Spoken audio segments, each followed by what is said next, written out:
कल हमने आयाम और तरंग की चाल की चर्चा की थी, ध्वनि के गुण पढ़ रहे थे। आज हम ध्वनि के गुण में आगे चलेंगे। क्या है?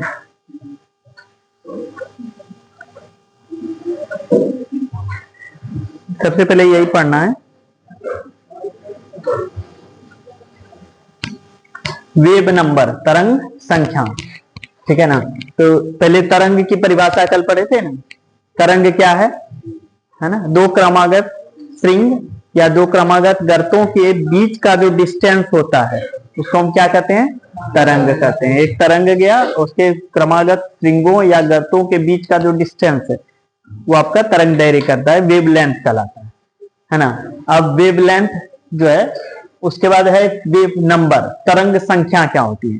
तो इसमें है एकांक लंबाई में उपस्थित तरंगों की संख्या को तरंग संख्या कहते हैं। एक यूनिट डिस्टेंस ले लेते हैं, एकांक है ना, कोई भी जिसकी माप एक हो, 1 मीटर 1 सेंटीमीटर जो आपने लिया हुआ है, एक यूनिट इकाई में एक इकाई में कोई एक डिस्टेंस ले लेते हैं और उसमें जो तरंगे गुजर रही हैं उसको काउंट करते हैं। मान लीजिए इसमें 15 तरंगे गुजर गई, इसमें 50 तरंगे गुजरे, इसमें 10 तरंगे गुजरे, एक में 2 तरंगे गुजरी।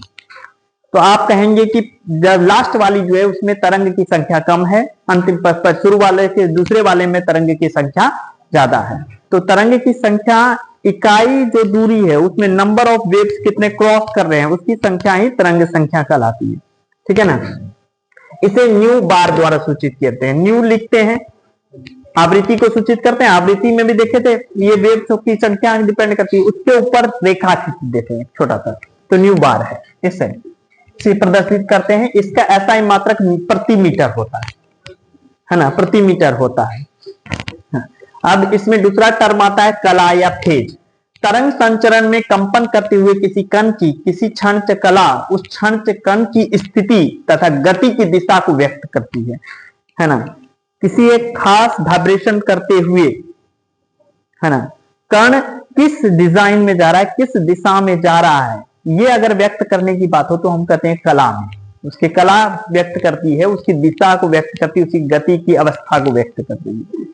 यदि तरंग गति के संचरण में माध्यम के दो कला कण एक ही दिशा में विस्थापित हैं तो ये कण समान कला में कहे जाएंगे। यदि एक समान कला में कहने का मतलब है कि 1 सेकंड लग रहा है, इस कण को भी 1 सेकंड लग रहा है जाने में, दूसरे कण को भी 1 सेकंड लग रहा है जाने में, और दोनों का मार्ग पथ एक ही है, ऐसे है ना, और सेम पॉइंट पर एक ही समय पहुंच रहे हैं और दोनों में जैसे ये चल रहा है वैसे ये चल रहा है, तो आप कहेंगे दोनों समान कला है ना। और समान कलाओं में कैसे कहेंगे? जैसे ये चल रहा है और इसने बाद में यात्रा शुरू की, ये उसके नीचे से चल रहा है, तो असमान कलाओं में।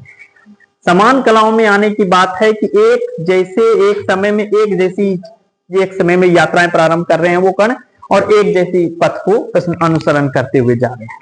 तो तरंग संचरण में तो ये आपको बताया, ये दिखाया हुआ है मैंने अलग अलग कलाओं के विषय कि ये यहां से ऐसे ऐसे जा रहा है, ये ऐसे चल रहा है, ये ऐसे चल रहा है। 3 तरंगे हैं, तीनों में अलग अलग तरह के, तो ये इसकी कलाएं कहलाएंगी, इसकी अवस्थाओं को, है ना। अब इसी में अगला टर्म है पथांतर। इसको कहते हैं पाथ डिफरेंस। दो कंपित कणों के साम्यावस्था से तय की गई दूरियों के अंतर को पथांतर कहते हैं। यहां है साम्यावस्था से, अब यहां तक उसको आना है। इसमें एक तरंग इधर से चल रही है और एक उसके दूसरे, तो इसके बीच में कितना डिफरेंस आ गया, ये इसका पथांतर करेगा। इसी तरह है कलांतर, फेज डिफरेंस। दो कंपित कणों के कला कोण में अंतर को कलांतर करते हैं। दोनों ने यहां से एंगल कितना बनाते हुए एक दूसरे में डिफरेंस जो है, ये इधर से जा रही है, इधर से जा रही है, तो अंतर कितना हुआ दोनों में, ये कोण का डिफरेंस है, समझे। ये पाथ का डिफरेंस है, वो कोण का डिफरेंस है दोनों के बीच में, और ये दोनों कलांतर कहलाते हैं। इनका टर्म आगे यूज होता है, कई बार हम कहते हैं कि उसमें कलांतर में डिफरेंस आए, तो ये टर्म आगे यूज होगा। ठीक है ना, अभी आपको जान लेना है थोड़ा बहुत, उसमें आगे इसको यूज करेंगे हम लोग, कलांतर और पथांतर को। आपको बताए थे कि इंटर में जब वेव ऑप्टिक्स पढ़ते हैं, तरंग प्रकाश की पढ़ते हैं, तो उसमें फेज डिफरेंस निकालने के लिए उसमें पढ़ा जाता है ना।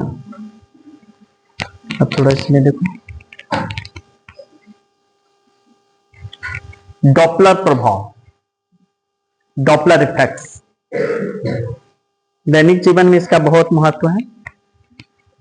देखिए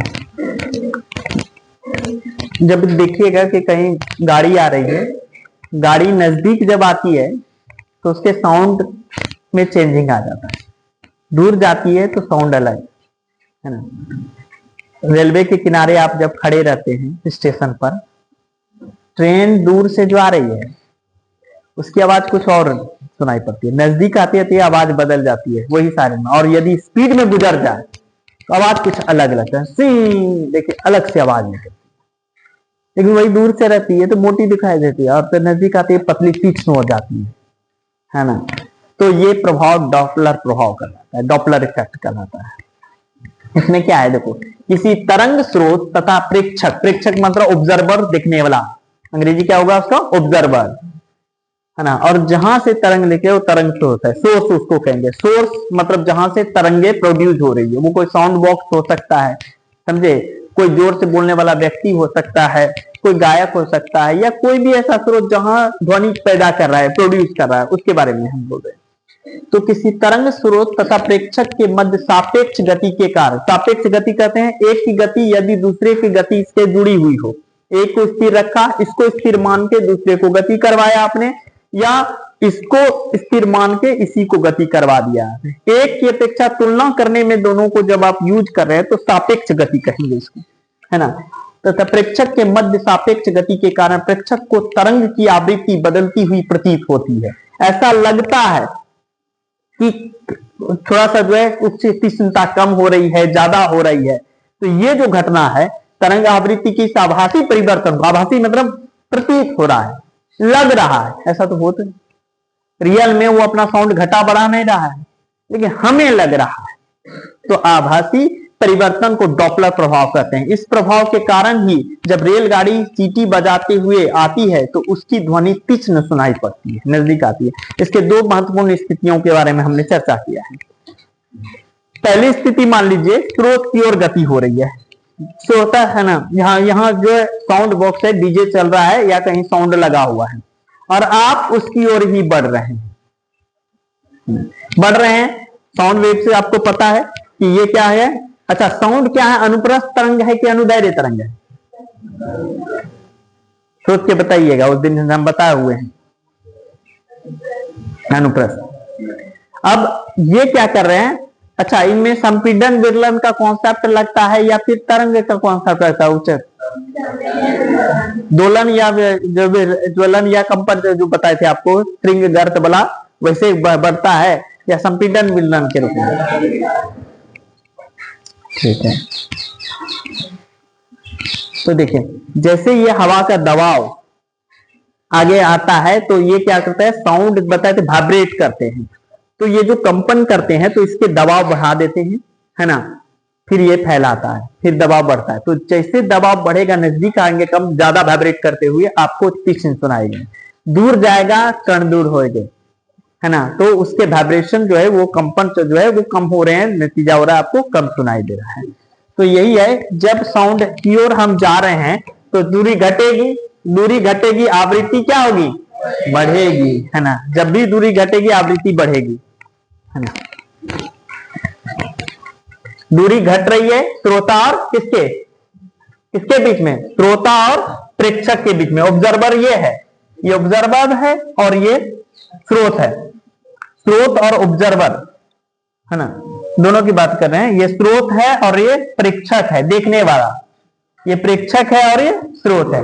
स्रोत की ओर प्रेक्षक जाना शुरू कर दिया, इसने अपने पोजीशन को चेंज किया, इसकी ओर जाना, ये अभी स्थिर रखे हुए हमने साउंड को, और इसको इसकी ओर लेके आ रहे हैं यहां तक। तो दूरी इसकी क्या रही है, घट रही है। तो निश्चित रूप से देखो, एक तरंग ऐसे चल रही थी, है ना, दूरी घटने के कारण ये अब नजदीक में ऐसे चलेगी और जाएगी तो ऐसे चलने लगी, है ना।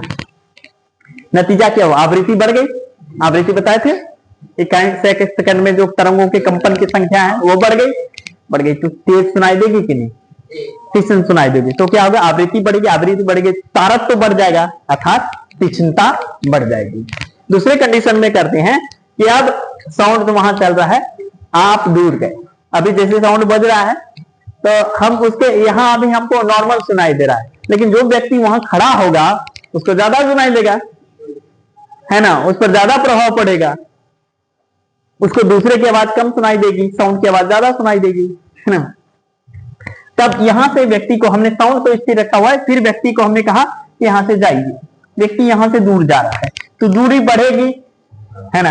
अब यही कंडीशन लिखो, दूरी बढ़ेगी तो है ये देखो, दूरी बढ़ते बढ़ते है आवृत्ति कम हो गई, तरंग बढ़ गया, आवृत्ति कम हो गई, तो आवृत्ति घटेगी, तारक तो घटेगा, तीक्ष्णता घटेगी, ध्वनि में मोटापन आ जाएगा। इसलिए जब कोई दूर से आता हुआ मधुर स्वर में भी अगर कोई गा रहा होता है, दूर से ध्वनि भी आ रही होती है, तो आपको मधुरता कम प्रतीत होती है। नजदीक में बैठ के उसका सुन रहे होते हैं, मधुरता अधिक प्रतीत होती है ना, तीक्ष्णता अधिक प्रतीत हो रही है। तो ये साउंड की क्वालिटी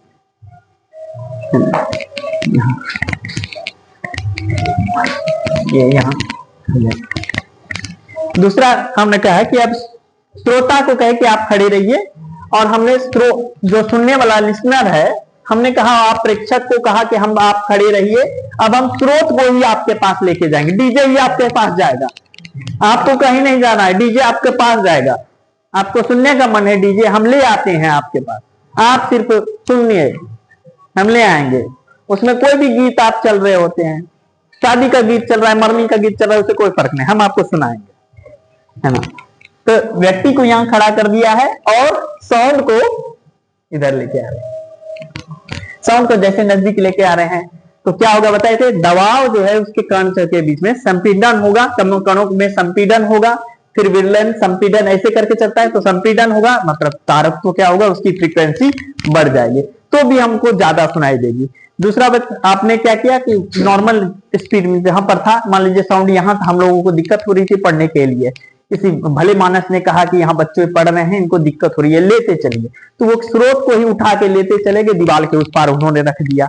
अब क्या हो गया कि स्रोत जो थी उसकी दूरी क्या होगी, प्रेक्षक से बढ़ गई, तो निश्चित रूप से जो है साउंड से जो था उसका ये वेव भी, उसके तरंग दैर्घ्य बढ़ गया है, तो हमें कम सुनाई दे रही है, अच्छा से जो है मोटा सुनाई दे रहा है। तो ये है, इसके बारे में कल सूत्र से पढ़ेंगे। अब थोड़ा इसमें आइए,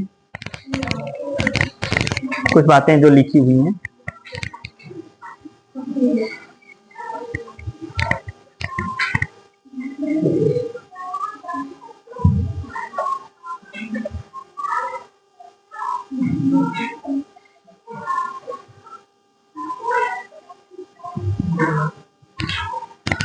तो लिखा है हमने, श्रोता द्वारा सुनी गई ध्वनि की आवृत्ति उसके कान के समीप वायु दाब के कंपन की आवृत्ति के बराबर होती है कि नहीं।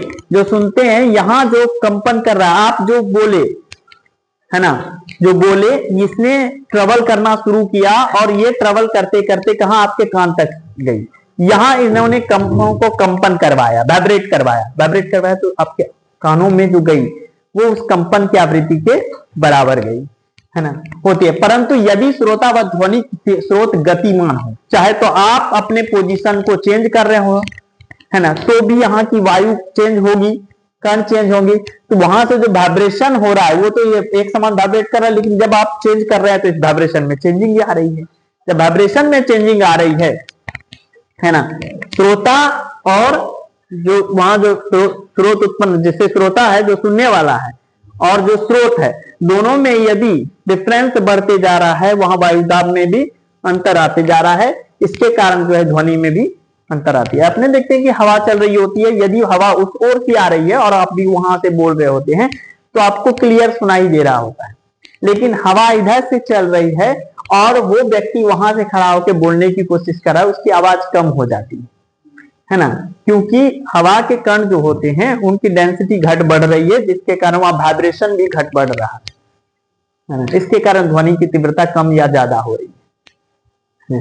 तो श्रोता को ध्वनि स्रोत की वास्तविक आवृत्ति सुनाई नहीं आती, है ना। यदि स्रोत ध्वनि के गतिमान है तो श्रोता को ध्वनि स्रोत की वास्तविक आवृत्ति सुनाई नहीं आती, है ना, मतलब वो वास्तव में सुन ही नहीं पाता है कि रियल में वो कैसी आवृत्ति है। क्यों चेंजिंग हो रहा है, चाहे श्रोता चेंज कर रहा है अपने पोजीशन को, या जो सोर्स है वो अपने पोजीशन को चेंज कर रहा है। ऑब्जर्वर का भी चेंजिंग हो सकता है, या फिर स्रोत का। अब है इसको डॉपलर प्रभाव के प्रमुख उपयोग।